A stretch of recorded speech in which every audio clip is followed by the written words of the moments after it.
Ngayong gabi sa Counterpoint, aalamin natin ang mga kwento sa likod ng mga kontrobersya. Kikilalanin natin ang mga personalidad at mga paninindigan ng bawat panauhin. Magbibigay linaw sa bawat issue na mahalaga sa lipunan. Ako si Salvador Sal Panelo at ito ang Counterpoint.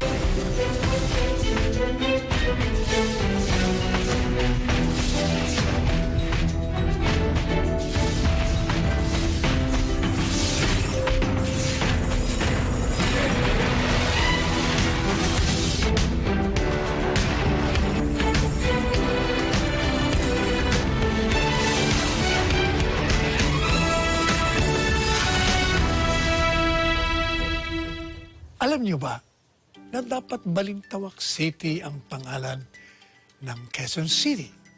Nagbago lamang ito dahil sa panukala ng Assemblyman na sina Narciso Ramos at Eugenio Perez na ipangalan ng lungsod kay Presidente Manuel Luis Quezon. Quezon City rin ang naging kabisera o kapital ng Pilipinas sa loob ng 28 taon. Ito ang pinakamalaking lungsod sa bansa at may pinakamalaking populasyon rin. Simula 1939 hanggang 1959, itinalaga o appointed ng President ang nagiging mayor ng Quezon City. Si Norberto Moranto ang kauna-unang nahalal na mayor ng Quezon City. Siya rin ang pinakamatagal na naging mayor ng lungsod na umabot sa 22 taon. Ang dami palang trivia tungkol sa Quezon City. Alam niyo ba yun? Napapag-usapan natin yan dahil sa episode natin ngayon, ang ina ng Quezon City, ang ating makakapanayam. Sa aming pagbabalik, makakasama natin ang ikalawang babaeng nahalal na mayor ng Quezon City. Siya rin ang ikalabing isang alkalde nito.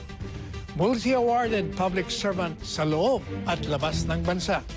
Walang iba kundi si Mayor Joy Belmonte. Pag-usapan natin ang iba't ibang issue ng Quezon City sa pagbabalik ng Counterpoint.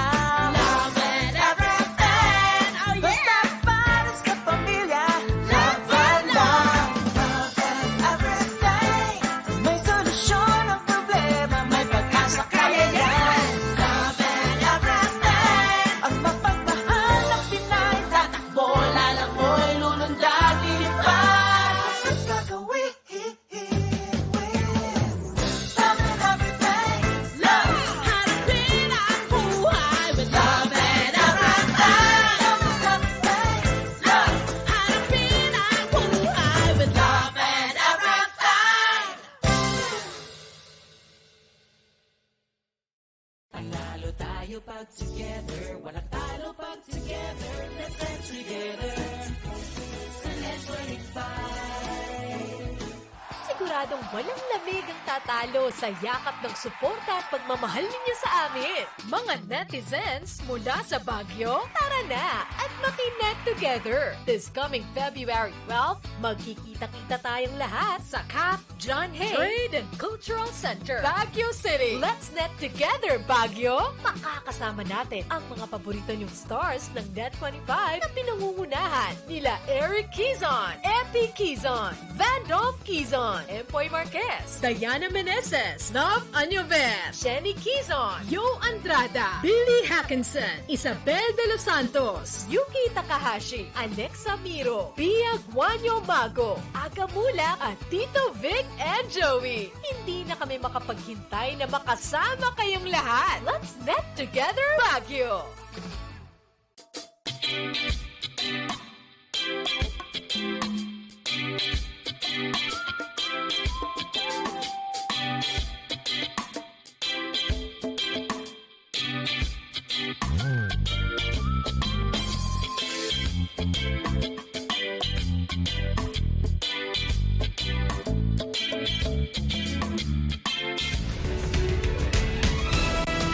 She is the daughter of the renowned newspaper publisher Betty Go Belmonte and Feliciano Sani Belmonte, who also served as Quezon City Mayor and Speaker of the House. She is a multi-awarded public servant locally and internationally. She recently received the 2022 Seal of Good Local Governments Award. Please welcome the beautiful, the smart, the intelligent Mayor Joy Belmonte. Finally, sa dami ng trabaho niyo, nakarating kayo sa amin. Marami pong salamat at hindi ho kayo nagsawang mag-imbita sa akin dito sa Now inyong tell us, Mayor Joy, programa. as a public servant, what moved you to be a public official? Kasi ang unang-una, ang tatay mo talagang nasa politika. Ito ba naging pressure sa'yo to traverse the political landscape? On the contrary po, my father was discouraging us from entering okay. politics. No, hindi siya ganung klaseng ama. We all had our own ambitions and careers. I was an archaeologist prior to entering public service. No? And I worked with the University of the Philippines and with the National Museum. And we did some excavations. And that was really my first love. Yes, I understand. You had a master's degree in philosophy from the Institute of Archaeology in University College in London. Yes, it's the And Institute of also a Archaeology. master's degree in museum studies from Leicester University in the United Kingdom. Yes, sir. So I was really inclined towards culture and the arts. That's where my heart lay. But I also liked to serve the people. So it never was a pressure considering your environment politika na tumakbo ka. Kahit na walang pressure from your parents, on your own, hindi mo inisip na, ba kailangan ako maging public servant? Not at all po. No pressure from the family. And in fact, naisip ko lang pong tumakbo nung nakita ko na there's so much positive change one can make when one is a public servant. So hindi po ako politician. I don't like politics. I'd like to differentiate between the politics side and the service side. No, you became vice mayor, di ba? Yes, sir. And how was it as a vice mayor to a mayor who was a friend of ours? Well, I was just concentrating on my job, which was to craft good legislation and to be a fiscalizer in a sense. No? Kasi checks and balances po yung vice mayor sa mayor. So I trained there, and dun po ako nagkaroon ng kasanayan para tuloy-tuloy na rin pong tumakbo bilang mayor afterwards. So apart from your dad, sino ba nag-influensya sa'yo nung pumasok ka na sa karera ng politika? Well, I'd say my mother, because actually, in the service side of things, you really need a good heart, compassion, empathy, humility, and those are the things that my mother manifested. So, in terms of service, my mother really was the one that is my idol in service. No? It's just so happened that my father was a politician, and politics is the way by which you can actually achieve your goal, which is to serve the people. So while I do not like the politics side, I don't like the, all the negative things associated with politics, the character assassination, all of these things. It's something you have to go through in order to be able to serve the people. Yung sinasabi mong character assassination, how do you handle this bashing? Well, I'm immune to them already, attorney, okay. no? And I think it was primarily because during the pandemic, I had a really large share of bashing because of the initial, I would say, the initial reactions to the way that I was addressing the pandemic. Oh, how did you address it nga pala? Well, I didn't really think that I did a bad job, but then apparently people started to bash me, and then others followed. Pero when I look back and I talked to my fellow mayors, we all were in the same boat. But as one fellow mayor and a friend of ours as well told me, sabi niya, pare-parehas lang naman tayong mayor na nahirapan, pero mas grabe yung makaaway mo kaysa sa makaaway namin. Kaya nabash ka. Anong base ng bashing nila? Well, they would say I was slow. They would say I didn't know how to handle the pandemic. They would say I didn't know what to do. They said I had weak leadership skills. But all of that, I'm happy to say I was able to redeem myself because just last year, Quezon City got an international award from an international body, giving us, an award, one of 5 in the whole world on health leadership for the pandemic response. No? And of course, I think the fact that I was able to win a second mandate shows that I performed my duties well. I will vouch for your involvement talagang with passion and dedication. Kasi wala pa ako ni-reverse yun, hindi mo ginawa ng pana. Tapos yung mga pinadadala namin sa iyo, mga protective equipment. Yeah, equipment. Oo. At nakakarating sa akin na, nagpadala si Mayor na ganito, ganyan. Dala, kumbaga, nagre-respond ka naman eh. Opo. Talagang marami lang naghahanap ng At marami po kayong naitulong sa akin. So marami pong salamat. Hindi sa akin yun. Sa mga kaibigan ko yun, ginagawa, ako lang naman, bigyan ko lang. Bigyan natin. Sige. Ganyan yan. Anyway, so, ano bang mga milestone na matatawag mo as first-term mayor ng una? Nung first term, sir, one of the things that I really wanted to achieve was a clean opinion from the Commission on Audit. Okay. Because but based on my observations, people have a very, grim view of government in general. And in my perspective, I wanted to prove to the people that I could be a leader that could be trusted. And so one way to prove that is to be able to achieve a clean opinion from the Commission on Audit, which shows that you're able to run basically your government well. No? Wala silang nakikita na pupuna. Irregularidad. Walang irregularidad. No? And I was happy because I was able to achieve 2 clean COA opinions on my first term.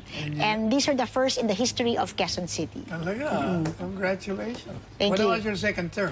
And this second term, well, I just started my second term last July. So, ang ating pinagmamalaki naman po dito ay yung, tingin ko yung Seal of Good Local Governance, which is a comprehensive award given by the DILG and encompasses all aspects of governance. So, sa Metro Manila, last year, I think there were 8 that got this seal, and this year, 5 na lang. And it's because pahirap siya ng pahirap. They add more categories, they make it harder to get the award, and yet, isa pa rin tayo sa nanatiling nakakuha ng award na ito. At hindi lang dyan sa award na sinasabi mo, kasi yung mga surveys na binabasa ko, 97%, sabi ko, kamutik nang maging 100% to. At malayo yung mga segunda, tercera sa'yo. Ibig lang sabihin, talagang marami kang ginagawa at na-appreciate ng tao. Kitang-kita kasi ebidensya. So, apart from yung nasabi mo ng challenge, marami ka pa bang hamon ngayong 2023 na tutukuyin mo? Well, medyo mas na gamay ko na po ang trabaho. Hindi na po tayo masyadong nahihirapan. Alam na rin po natin na ang susi talaga for me to make the governance successful is to get the right team together. Okay. So I spent a lot of time looking for the right people to man the proper posts, and I was able to achieve that already. So tingin ko I've put together a very good group of people, very dedicated, very committed, and whose hearts are in the right place. So let's name them. Meaning to say your vice mayor is good. Well, my vice mayor is, of course, an elected official, no? And I like him. Diba? Ha? Ikaw ang pumili ng running mate mo siya? I did, yeah. I did because mabuti ang puso niya. He's a good person, okay? We are on the same page. Parehas kaming good governance advocates. Kumusta naman yung mga konsehal mo? Mga konsehal ko, well, a lot of them are first-termers. So, mga bata. Majority, allied mo? And majority. 3-4 lang ang hindi ko kasama. At itong mga bata, okay, madali naman turuan, madali namang hubugin ang kanilang mga pananaw. So, they're trainable, and I'm in the process of training them to be good leaders when they reach the appropriate age. Now, Mayor Joy, puntahan natin yung mga programa mo. Let's see yung peace and order situation sa Quezon City. How is it? I think it's very good because I was thankfully given a district director who is very proactive. So meron siyang program called the 3-minute response. Sino ito? Si General Nicolas Torre, Nick Torre, no? And ang kanyang specialty o kanyang pinagmamalaki is within 3 minutes after you dial up our emergency number, yung 122, ay agad-agad may re-responde na. At na-practice na namin yan with them, and it's true na nangyayari talaga. no? Kumusta naman yung yung record ng criminality sa Quezon City? Well, it's Bumaba, gone. I think umakyat? it's gone down kasi nga napakabilis ng kanyang pagresponde. Also, we invested a lot in the needs of the Quezon City Police District. No, I really try to have a very good working relationship with them. So malaki po ang investments namin sa CCTV cameras at sa iba pang mga pangangailangan ng police force natin in terms of their arms, yung kanilang masasakyan, mga motor. We have drones. We have a drone system na hinihiram pa ng national government kapag may mga events kasi na-monitor natin through the drone sa ating command centers lahat in real time nang nangyayari sa ating lungsod, pati traffic. So I think in that sense very innovative ang ating police force and very proactive, and I'm looking forward to them being the role model in fact na ampunin, nagagayahin ng ibang mga police forces sa How ating. about education? What is your program on education? Well, on education, during the pandemic, we were able to give tablets, no, or gadgets okay. to in the Laptop. first year all of the high school students, and then on the second year from grade 4 to grade 7, and ngayon pati grade 1 to grade 3 mabibigyan na ng tablets. So all of our children will be equipped with well, the gadgets that they need to do online classes should these be necessary. At alam mo, talagang tingin ko kailangan na kailangan kasi ang dalas-dalas nang nagkakaroon ng call off ng klase because of course of the weather and climate change issues. At least the children when they're home, they can still perform some of the tasks of being a student because of the gadgets that they have. Kumusta naman yung Mayor Joy, yung mga kwarto, mga buildings? So, School buildings. sa Quezon City naman po, we did an inventory. We have about 9 schools at the moment na hindi pa siya full face-to-face classes. At pero lahat ng mga schools na ito, except for maybe one, yung Batasan National High School, kasi we cannot build up, no, dahil nandiyan yung Sandigan Bayan. So, may security threat daw kung mataas yung school building. Pero yung karamihan sa mga buildings namin, ongoing na po yung pagpapagawa ng mga additional classrooms. So, this problem of a lack of classrooms should be solved within this year. Outside of the benefits given by the national government, meron ba yung Quezon City particular na mga benepisyo sa edukasyon na binibigay sa mga residente? Meron po tayong 20,000 scholarships na binibigay 20,000. kada semester. 20,000. No? And these can be used in schools outside of Quezon City, provided that yung recipient is a resident of Quezon City. Oh, galing And 20,000. Opo, at hindi lang po ito academic scholarships, pwede rin po for athletics at saka for culture. So kung may talents po sila, they can get scholarships as Yung well. bang 20,000 na yan hanggang koleyo yan? Kasama ang yes, kolehiyo? kasama po ang kolehiyo. In fact, college scholarships po itong lahat kasi libre naman po ang high school, no? Pero kung kailangan ng scholarships for senior high school, kasi yung gustong aralin ng bata ay wala sa public school system, nagbibigay po tayo ng How about scholarships. yung vocational, kung hindi nila kaya yung college?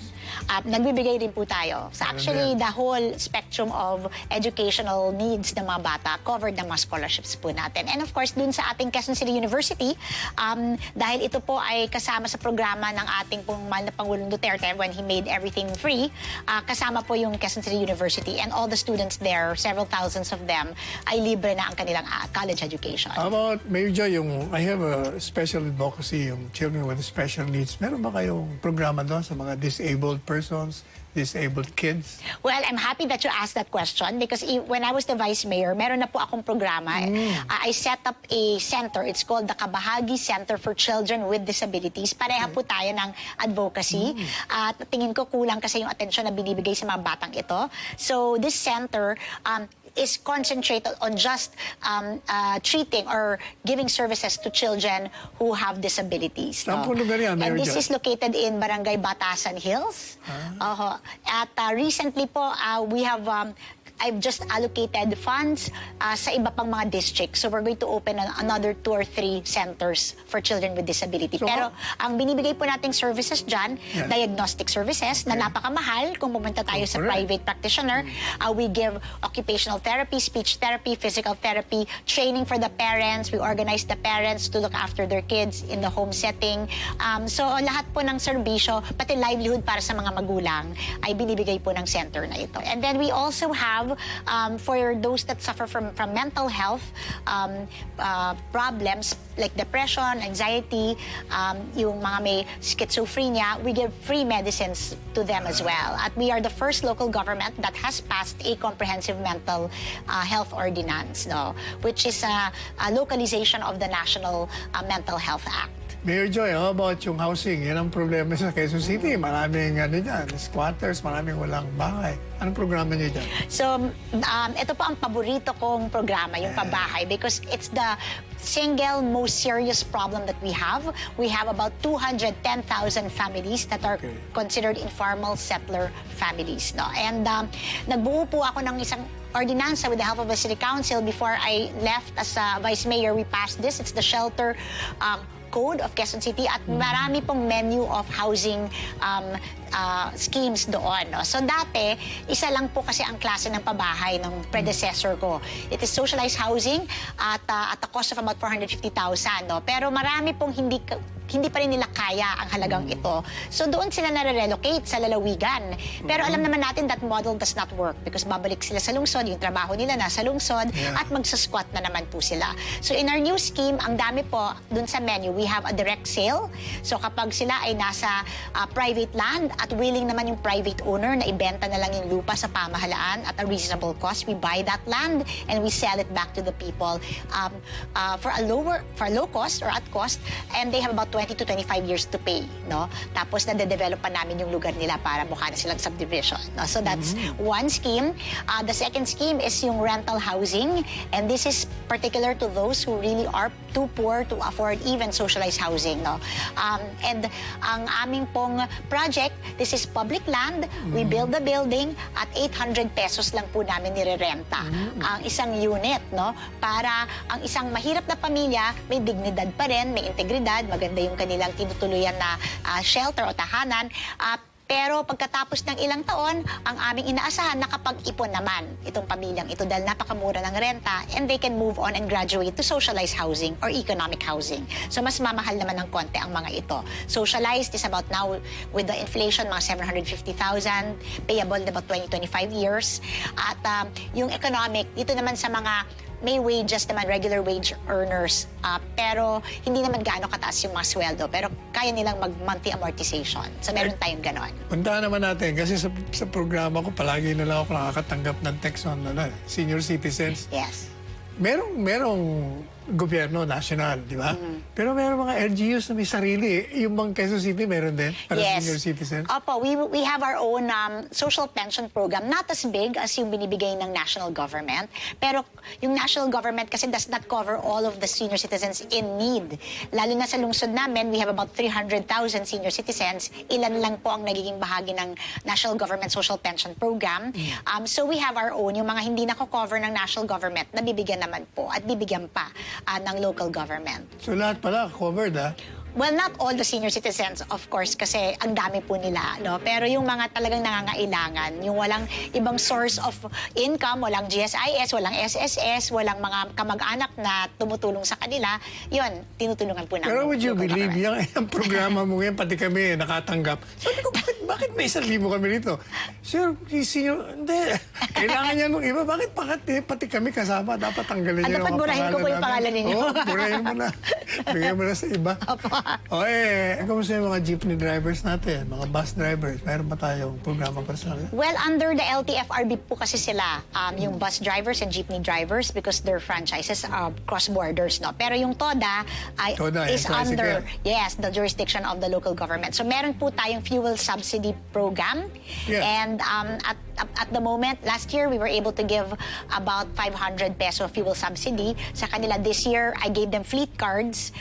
Fleet cards na para pag magda-download ako ng ayuda, hindi na natin papatawag, basta naka-credit na lang sa fleet card nila. So I gave another 1,000 sa kanila. Meron, I just read, kanina ba o kahapon, that Land Bank released 101 million for the tricycle drivers. Meron ba kayong nakuha doon?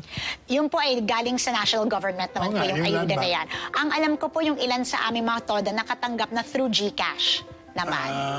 Okay. Not all pa, pero yung marami na rin po nakatanggap. Although I'm offering now, sabi ko nga sa national government, baka they can tie up with us since may fleet cards na yung mga TODA namin, i-download na lang nila sa local government para yung fleet card sa gas station na aming kapartner, fuel talaga. Yung, kasi kung GCash, baka hindi sa gasolina mapunta. Pero at least ito, fuel subsidy siya talaga. Meron ba kayong mga programang libreng pasakay? Yes, meron po kaming libreng sakay program. I think we're the only local government that has 108 buses 108? flying 8 different routes, no? Covering the entire city. At ito po ay libre sa lahat. Hindi lang po. Binabayaran niyo yan? Yung mga bus Binabayaran na po yan? ng city government, yeah. Ito lagi akong tinatanong, bakit ginagawa ito? Parang isn't it masyadong magastos. Pero para sa akin hindi. Kasi nung in-interview ko yung mga beneficiaries namin, marami po ay mga manggagawa at nakakatipid po sila ng up to 3,000 pesos a month just riding our libreng sakay. So, para sa akin, hindi po sayang yung perang ginagastos, yung pondong ginagastos kasi itong natitipid ng aming mga mamamayan, nagagamit naman nila sa iba nilang mga pangangailangan. No? And this program is done in many other cities around the world, like in Boston or in Seattle. Libre ang sakay kapag downtown.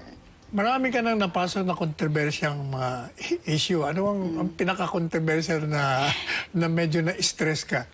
Well, hindi naman po ako na-stress. Medyo nainis ka ng konti. Controversial po? Yung pinaka-controversial na pinasukan mo. Wala naman po. Wala naman Wala po. ba? Yung sa ano lang, yung usual, yung political exercise. Nakakainis kung hindi mo ka-page yung katunggali mo. Halimbawa, ako, I like to campaign positively. I like to campaign by talking about my accomplishments or what I want to do for the city. Tapos yung katunggali mo, yung kanya namang pamamaraan ng pangampanya, yung paninira o pagsisinungaling or spreading disinformation, for me, nakakainis yun. Kasi you're not in the same page, but at the same time, yung responsibilidad mo na i-train mo yung taong bayan na maging mas mature sa pagpili ng mga leaders based on performance, based on platform, hindi natin nagagawa. Tingin ko tungkulin niya ng bawat leader to also help our voters, no, look at things from an issue perspective. Did it ever cross your mind that you might lose the election nung nakaraan? I didn't really. Alam mo talagang sigurado na. Hindi naman sigurado. Hindi ka never po kayo naniniguro. Lagi po tayong nagtatrabaho. Lagi naman po nandiyan naman po yung posibilidad lagi na matatalo. May plano ka bang umakyat sa higher position? Wala po. Wala Wala po. Wala pa sa ngayon. Meron po ako isa pang term eh. So gusto ko lang okay. talaga na lahat na gusto kong mangyari sa lungsod magawa natin. Anong pinaka-vision mo sa Quezon City? Siyempre, sa kasalukuyan, gusto ko sana lahat ng mga informal settlers po namin magkaroon ng magandang bahay or decenteng tirahan. No? Kasi for me, when a family owns a home, iba talaga yung pananaw nila. No? Iba yung confidence nila, iba yung tingin nila sa pagiging citizen. No? They become more responsible citizens. And I feel that it's really a basic human right to have your own home. And I'd like to be able to provide that sa mga taong bayan. That is my dream. Napaka-interesante po yung naging usapan namin. Sa susunod, after a few breaks, papakinggan naman po natin yung personal na buhay ni Mayor Joy. Of course, with your permission. Babalik po kami.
parte ng katawan na nagsisimula sa letter K.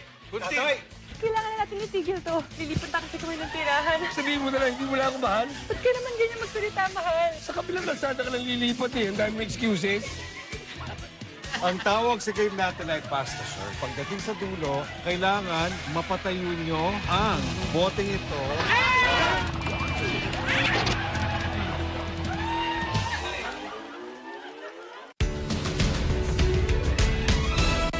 Mary Joy, punta naman natin ang iyong growing up here. Tell us about your childhood. Well, I'm the youngest of 4 children. My 3 older siblings are all boys. Magkakasunod All sila. boys? Yeah, and Buti then hindi ka naging ano? Ha? naging lalaki. Usually ganyan eh. Oo nga eh. My parents were quite happy naman kasi babae ako. But then, it was a happy childhood. Very happy childhood. Although, ang kakaiba sa childhood ko, I had 2 working parents. Okay. So, May yaya ka. may yaya, may nani, may yaya, oo. Pero hindi rin naman, I was very independent at such a young age. And ang maganda kasi dyan is yung pag yung nanay mo nagtatrabaho. They say when a mother kasi is working, the child appreciates work more, no, and appreciates their mother more, no, in the sense that they know that their mother is also a productive member of society. So I hardly saw my mother, and yet I have very high regard for her. Oh, tell us about that. Well, she was somebody who really loved the country. I think that's something that many people know. So she founded 2 newspapers. I was very close to her, and she was a great influence in my life. So she for me the greatest influence in my life was my mother. What's her most endearing quality as a mother? As a mother, well, you know, like I said, we didn't spend a lot of time together because of her work. But when she spends time with me, it's really quality time. And she made me try to understand her work, no? Rather than be apologetic, sorry, we cannot spend time together, I should be home cooking, mga ganyan, those stereotypes. Because many mothers are like that. They get guilty. My mother was never guilty. Pero nakaka-attend ba siya pag meron kang mga activities sa eskwelahan? Oo, meron naman. Pero importante. hindi siya guilty. It's talagang sabi, dapat matuto ka na ganito ang role ng kababaihan. Kailangan maging bahagi ka ng lipunan. Hindi. So I learned early on that it's important for women to be participating as well in nation building. Anong naalala niyang lesson na binigay sa'yo na hindi mo nakakalimutan? That guided you? Well, this is surprising ha, but I'll never forget. Sabi niya sa akin, number 1 in your life is God. Okay. Number 2 is your country. Oh. Number 3 lang is your family. Sabi niya, because when you serve your country, your family should understand. They should understand. Hindi dapat sila magselos. Dapat maging masaya sila para sa'yo. Kung naglilingkod ka para sa bayan, yung tinuro sa akin ng nanay ko yun. How about your dad? Tell us about your dad. My dad is a sweet, very nice man, very loving father. And what I learned from him is discipline and the work ethic. So, laging sinasabi ng mga tao, I'm the hardest working local government official. They always say, I agree. babaeng hindi natutulog. May mga ganang tawag sa akin yung mga barangay officials. Hindi nagpapahinga. But it's really because my father was exactly like that. Parehas kami. So, binana ko yun sa tatay ko, na there's joy in work. Aba, kahit na ganyan ang trabaho mo, kita mo na may tsura mo, maganda, mukha ka pang bata. Parang walang binatbat yung trabaho mo sa'yo eh. Kasi nag-enjoy po tayo sa ginagawa po natin. Yeah. Now, ano namang, kasi siyempre naging mayor siya, di ba? Kinukumpara ka ba sa kanya? Actually, hindi. Hindi ah? Oo, hindi. Oo. Kasi baka he will suffer by comparison. Sorry. Spirit Sunny. Biro. No, well, he would be happy kung sinabi ng mga tao, ang galing na anak mo. Siyempre, Siyempre, happy siya. All parents would be, kasi yung anak ko, pag sinasabi niya, mas magaling ako sa edad. Dapat lang. Otherwise, hindi kita anak. Pero yung tatay ko, kasi iba yung mga problema ng lungsod nung siya ang mayor. Kumpara sa nung ako naman yung naging mayor. Pero I would like to state na I am reaping what he has sown. No? Kasi nung panahon niya, nung mayor siya, napakalaki ng utang ng lungsod Quezon. So he was known as the good with fiscal management. No, a good manager. Kumbaga, siya ang nagbayad ng utang ng lungsod at siyang yung kanyang magandang pangangasiwa ang dahilan kung bakit umarangkada bigla yung lungsod. Kasi, In the style of leadership, is there any difference between you and him? I think that we have a very different style of leadership. I really can't think of anything at the moment that I can... But iba yung aming mga advocacies, iba yung aming mga pinaglalaban, iba rin yung mahalaga sa kanya, iba yung mahalaga sa akin. No? Ano naman ang pinaka-lesson na tutuhan mo sa kanya? Well, yung tatay ko, yun, sinabi ko sa iyo, yung disiplina pero fairness. Sabi niya, alam mo, yung mga politiko, madalas napapabayaan yung mga taxpayers kasi mas marami yung mga urban poor. So, hindi na naalala yung mga nasa subdivision kasi ilan lang naman sila. Hindi sila masyadong active sa pagboboto. But he always tells me, everybody, you must be treated fairly. And that is the reason why yung aking slogan, nung tumakbo ko kasama ka sa pag-unlad, lahat kasama, hindi dapat naiiwan ng any sector. Now, puntahan naman natin yung pamilya mo. Tell us about your husband, your children. I have only one son. He's 13 years old at the moment, and he's active with the student council. So I'd like to think, I'd like to think that he learned service from me. Kasi very active siya talaga sa mga projects sa schools, and his academics are also very good. High school pa siya? High school. 13 Grade 8. Grade 8. So, gagraduate na. Malayo-layo pa. Hanggang grade 12 kasi. Tapos yung asawa ko ay private sector. He used to head one of the top online platforms for shopping, online shopping platforms natin. And he's still there working in that space, no? Pero now he's into venture capitalism. So ang venture capitalist, yun yung naghahanap ng mga mga startups na magagaling, pero walang sapat na pondo, walang sapat na suporta. So yun ngayon yung passion niya, tulungan itong mga techpreneurs na mag-take off. Ayaw mo naman dagdagan yung nag-iisa mong anak. Pwede ka pa naman. Hindi, ayoko na. Okay na isa. Ayaw mo na may babae? Hindi na rin kasi yung buong constituency mo naman, responsibilidad mo eh. So in a way, I feel they're my family. So okay na. And it helps, no? Gusto ko lang banggitin na nakakatulong na yung asawa mo nasa private sector, hindi politiko, hindi interesado sa politika. In fact, hindi siya proud na mayor yung asawa niya. Parang, tingin niya kasi isa siya sa mga nasa, alam mo yung social groups na parang very cynical about governance, about government, and about politicians in general. So nakakatulong sa akin, i-balance eh, no? Kailangan, I have to first convince my husband that I'm doing well before, or something good. Because in my own home, I have a husband who's very cynical about government and governance and government Hindi naman officials. nagiging source of conflict niya. Hindi naman. Iba ang kanyang perception eh. Hindi naman. So talagang the challenge is always there, no, to really practice my advocacy of good governance, because my own husband, binabantayan ako na kailangan good governance advocate ka. Tsaka lang ako magiging proud sa'yo kung makita ko na talagang ikaw ay isang role model for future generations of leaders. No? Ay, narating na yun. Kaya okay na. O teka muna, ano naman ang hindi alam ng mga tao sa'yo? Meron pa ba silang hindi alam sa ugali mo, sa estilo mo?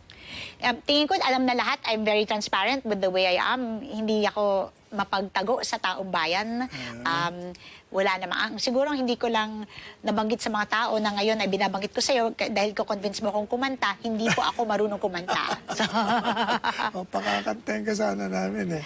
So that's very bad sa isang politiko kasi kailangan Pero marunong nagsasayaw ka. kumanta, di ba? Natuto na rin. Yun. Mamaya, kailangan magsayo tayo. Para makita nila yung ibang side mo naman. Teka muna, in 3 words, how will you describe yourself? Well, I would say I'm a servant leader. That's 2. And then I'm an advocate. There are really things that I feel strongly about that I would work very hard to achieve. Ano naman ang greatest legacy na gusto mong iwanan pag ikay wala na sa serbisyo? Sana ako, gusto ko sana tapos ko sa serbisyo at balikan ng mga mag-aaral yung history books, makikita nila yung nagpalaganap, yung nagsulong ng mabuting pangasiwa ng lungsod ay si Mayor Joy Belmonte. Kumbaga, I would like to be known as the champion of good governance in Quezon City. Napunta naman natin. Meron tayong interesting segment dito eh. It's a fun segment. I'm giving you all these emojis. Magpapakita kami ng larawan ng tao dyan. And then you respond by showing it sa screen kung ano reaction mo. Kung caring, love, sad. Okay. Marami yan. Kaya isa-isa natin, you can also add. You can comment or whatever. The first one is... Ayan. Hindi ko kilala yan, si Ray Alimuring. Yan ang aking husband, si Raymond Alimurong. Ako nga pala, dahil Belmonte ka nga pala, kaya nag-isip pa ako kung sino. Oh, apart from, sabagay sinabi mo na kanina na very cynical about governance. Yeah, but very supportive. positive. Very supportive. Yeah, very supportive. How about your dad? Love din. I love my father. I would not be here without him. And until now, he continues to guide me. Siya ba yung nakasama mo na sa biyahe at katabi mo sa upuan? Yes, oo. Anong... Kailangan ay gising na gising ka. Dahil? Katabi mo yung daddy ko. Kasi he can talk to you for 5 hours. I agree. He's a storyteller. kaya nga tinanong kita, baka hindi mo alam ako magkikwento sa'yo. Kinentuhan ka ba niya the whole time na Basta palagi nagbiyahe kami kayo? magkasama sa biyahe, kaya walang tigil talaga yan. Kaya ang dami ko nang alam tungkol sa inyo, sa'yo, at sa mga kapatid mo. How about the next one? Ito, hindi ko rin kilala ito. Sino ba ito? Daryl Yap. Daryl, okay. Sino ba si Daryl sa buhay mo? Si Daryl, okay, I would say like. Who is Kasi he ba? si What does Daryl he do? Yap yung gumawa ng isang video tungkol sa akin na ginamit laban sa akin ng aking katunggali, which starred I de las Alas playing myself, and then Daryl was the director. And it was satirical. It was made to make me look bad, no? Pero what I liked about him was he actually came and apologized to me in the office. Di ba, lalo kang sumisikat. Pag ginagawa ka ng gano'n, lalo kang sikat. Oh, next. It's, kilala mo na yan. Si President? Well, I would like, I'd say like. I'd like because I want him to be able to do a good job for the country. To succeed. Yes, I want him to succeed because the success of the president is the success of every Filipino. He has to succeed. Yes. Napuntahan naman natin yung mutual friend natin. Okay. Yung iyong katunggali. Yung aking katunggali. Wala, meron bang deadma? Meron dyan pinapatawad na kita. Well, hindi naman siya humihingi ng kapatawaran eh. So, wala akong feeling sa kanya actually. Siya meron. Wala akong, no emoji can describe how I feel, which is deadma. These are all emotions. I have no emotions for him. Oh, kaya kailangan meron tayong emoji dead ma. Paad mo. Next. Ayan. Dapat kilala mo rin yan. Yes, ako like ko si President Duterte. Anong gusto mo sa kanya nung siya'y presidente? I loved him. Alam niyo po ba, one time, I was a new vice mayor. At I was still vice mayor pala. So it was my third term. I visited him with my father. And he gave me a book. Oh. He told me, I will never forget, he said, ikaw, di ba sa Quezon City yung vice mayor yung head ng anti-drug campaign? I said, opo sir, I am. I'm the head of the anti. And he gave me this book. And it was about the situation in Latin America in terms of drugs, no? Yung situation. Very deep book. And he signed it and he said, Iha, basahin mo ito. And good luck sa kampanya mo. Kasi yung kampanya mo, yan yung kampanya ko rin. And I feel like he's such a father. Para siyang ama. Parang tatay.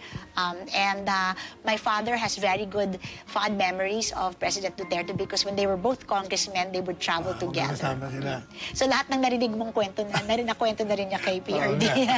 Pero anong quality ni Presidente nung siya'y presidente na gustong-gusto mo?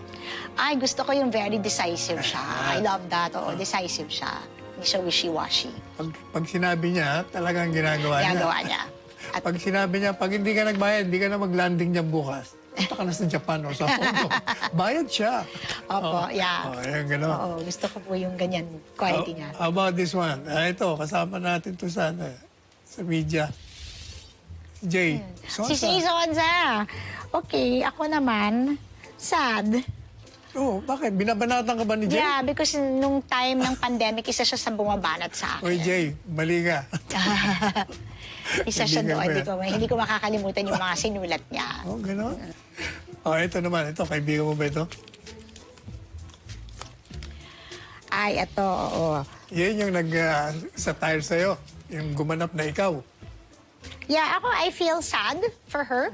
Kasi isa siya sa mga top-notch actresses natin. Award winner ng MMFF, Metro Manila Film Festival. Tapos to have to resort to doing that kind of work, for me, napababa niya yung sarili niya. Hindi niya kinailangan gawin yun. Baka naman talent feel lang yun. Talent Eh, yun lang. na nga eh. So, marami tuloy Acting nagsabi, lang. mataas siguro yung naibayad na talent fee, but somebody of her level, her caliber, dapat maging selective. Ay, opinion ko lang na sana naging selective siya sa mga projects niya. Okay. Ano pa ba? Wala na. Oh, anyway, thank you so Thank much, you so Mayor much. Joy. After so many attempts of But I'm grateful. inviting you. Thank you for the opportunity, attorney, for inviting me to your show. It's such a pleasure to be here. kinukulit ko nga yan. Sabi na, Sir, hindi pa ba? Hindi, kulitin mo. Imbita mo ng imbita hanggat umuho. Kailangan natin siya. Thank you so much for the chance, Well, boss. thank you so much. You honor us with your presence. Thank you, sir. And I'm honored to be here. Babalik po ang Counterpoint. Makalipas ang ilang patalasta.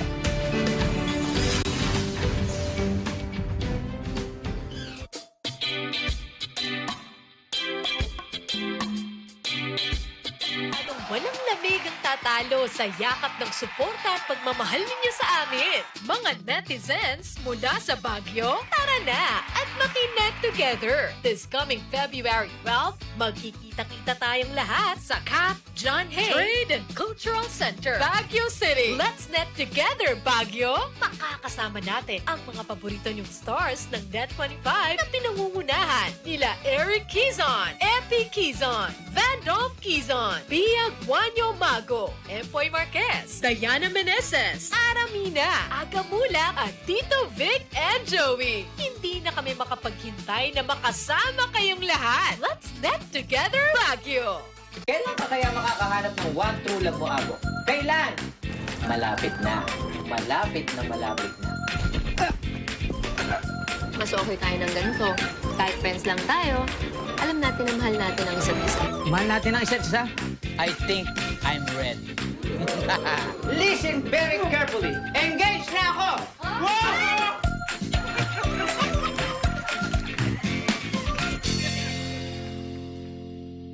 Pagtaas ng presyo ng bilihin, kamusta na ba kayo mga kaagapay? Hindi siya masyadong mabili. Malungkot. Wala nang pag-asa. Mga kaagapay, huwag ka nang malungkot dyan. Dahil ikaw, ako, tayong lahat ay tuturuan ng ating mga kaagapay paano ba magkaroon ng sariling tanim na bawang at sibuyas. Ako po, si Robin Padilla, at ito po ang ulat, kaagapay sa hanap buhay.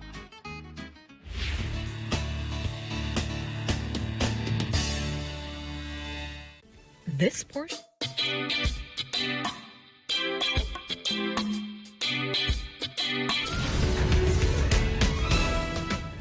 Isang bulag na naipasa ang board exam. Kahit totally blind, si Nerica Escario, 27 years old, ay pumasa siya sa Licensure Examination for Teachers o LET Secondary noong October 2022. Dating nakakakita si Nerica pero tuluyang nabulag matapos makagraduate sa college noong 2016 dahil sa isang autoimmune disease. Taong 2016, gumising na lang siya na wala nang nakikita. Ayon sa findings ng mga doktor, si Nerica ay may Behçet's disease, isang rare autoimmune disease na sumisira ng nerves sa iba't ibang bahagi ng katawan. Ang tinamaan kay Nerica ay ang nerves sa mga mata kaya kalaunan ay nawalan siya ng paningin. Sa una ay pinanghinaan siya ng loob at muntik nang sumuko. Pero dahil sa suporta ng kanyang pamilya ay pumasa siya sa nasabing board exam. Tunay nga nakahanga-hanga ang tulad ni Nerica. Kaya sa Counterpoint, saludo kami sa'yo. Marami ang tulad ni Nerica na may kapansanan na malaki ang potensyal pero hindi nabibigyan ng pagkakataon dahil sa kakulangan ng suporta.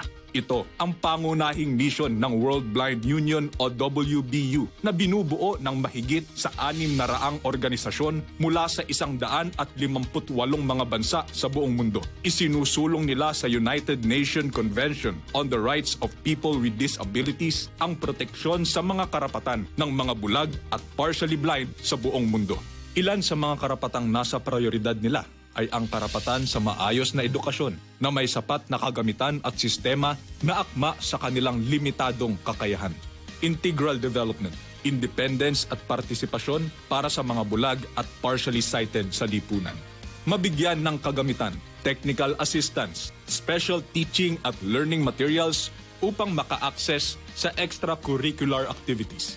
Maging ang pagkakaroon ng guro na bihasa sa Braille para maging skillful din ang mga estudyante na may kapansanan ay sakop rin ng kanilang karapatan sa edukasyon. Right to health services. Kasama rito ang pantay na access sa lahat ng kailangang serbisyong pangkalusugan, kasama ang mga kailangang treatment at procedure. Right to vocational training and employment. Ang bawat visually challenged individual ay may karapatang makapag-training at mabigyan ng pantay na pagkakataong matanggap sa trabaho batay sa kanilang kwalifikasyon.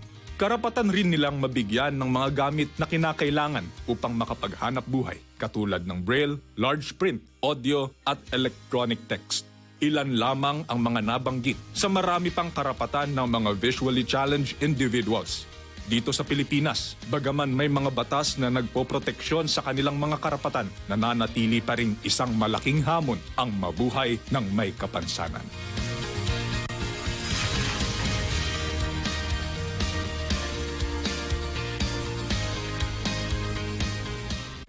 This portion.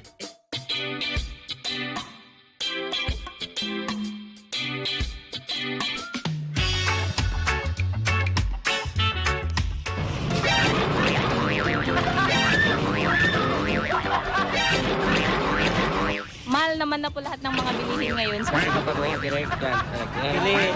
ganda ng sagot ni tatay. Zoom out.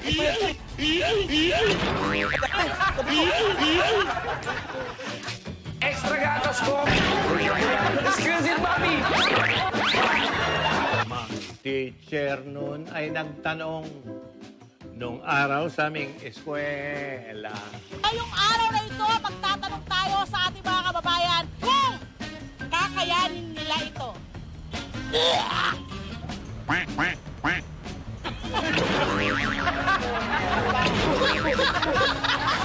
Oh no!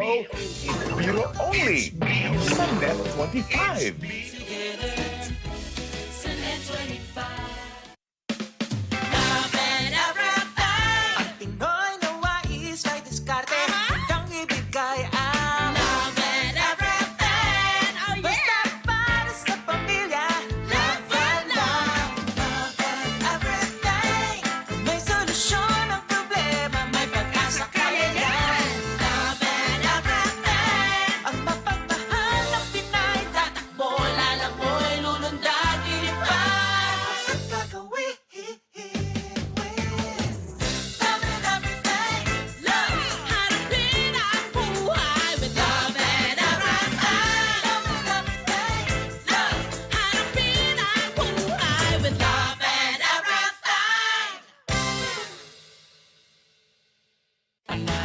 tayo pag together. Walang talo pag together. Let's stand together.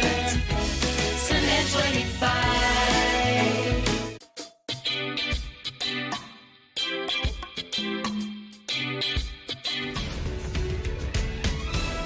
Capping tonight's show, I will leave you with this line from Sherry Drew, an American author and publicist. There is no greater name for a leader than mother or father. There is no leadership more important than parenthood. Join me again next week as we engage with some of the most interesting, influential, and controversial personalities. I am Salvador Sal Panelo, and this is Counterpoint. Mayor Joy, masayaw tayo dahil ayaw mong kumanta.